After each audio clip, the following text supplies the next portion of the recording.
حضرت حمزہ بن عبد المطلب کی زندگی اور خدمات اسلام کی تاریخ میں بہت اہمیت رکھتی ہیں۔ آپ رسول اللہ کے چچا، رضائی بھائی اور ساتھ ہی اسلام کے عظیم مجاہد تھے۔ آپ کی زندگی کے مختلف پہلوؤں کو مزید تفصیل سے بیان کیا جاتا ہے۔ حضرت حمزہ کا پورا نام حمزہ بن عبد المطلب بن ہاشم ہے۔ آپ کا تعلق قریش کے معزز خاندان بنو ہاشم سے تھا۔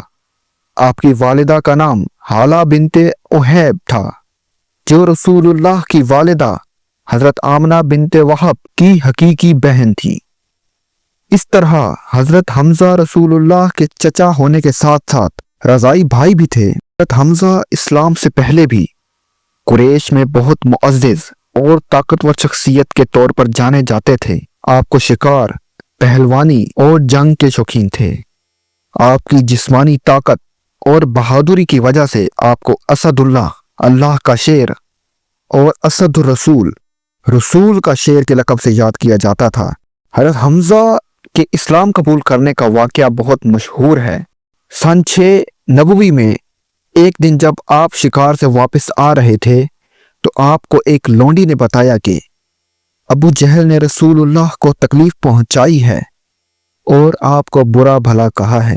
یہ سن کر حضرت حمزہ غصے میں ابو جہل کے پاس گئے اور اسے سخت سخت کہا۔ اس موقع پر آپ نے کہا، تم محمد کو برا بھلا کہتے ہو، میں بھی ان کے دین پر ہوں، اگر تم میں دم ہے تو مجھے بھی برا بھلا کہو۔ اس کے بعد حضرت حمزہ نے کھلم کھلا اسلام کا اعلان کر دیا۔ یہ واقعہ مسلمانوں کے لیے بہت بڑی طاقت کا باعث بنا، کیونکہ حضرت حمزہ جیسے طاقتور شخص کے اسلام لانے سے کفار کو خوف محسوس ہوا۔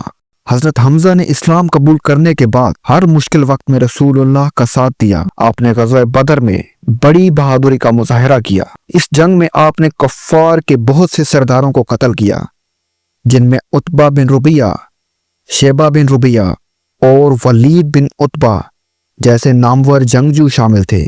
آپ کی بہادری نے مسلمانوں کے حوصلے بلند کیے اور غزوہ بدر میں فتح کا باعث بنی۔ حضرت حمزہ کی شہادت غزوہ احد 3 ہجری میں ہوئی۔ اس جنگ میں آپ نے بے مثال بہادری کا مظاہرہ کیا، لیکن ایک حبشی غلام وحشی بن حرب نے نیزے سے وار کر کے آپ کو شہید کر دیا۔ وحشی کو ہندہ بن عتبہ ابو سفیان کی بیوی نے حضرت حمزہ کو قتل کرنے پر اکسایا تھا، کیونکہ حضرت حمزہ نے ہندہ کے والد عتبہ بن ربیعہ کو غزوہ بدر میں قتل کیا تھا۔ شہادت کے بعد کفار نے حضرت حمزہ کا مسئلہ کیا، یعنی آپ کے جسم کو بے حرمتی کی۔ ہندہ بن عتبہ نے آپ پر کلیجہ چبا کر انتقام لیا۔ یہ منظر دیکھ کر رسول اللہ بہت غمگین ہوئے اور فرمایا، اگر میں ہندہ پر بد دعا کروں تو وہ قبول ہو جائے گی، لیکن میں صبر کرتا ہوں۔ حضرت حمزہ کو احد کے قریب دفن کیا گیا۔ آپ کی شہادت رسول اللہ کے لیے بہت بڑا صدمہ تھی۔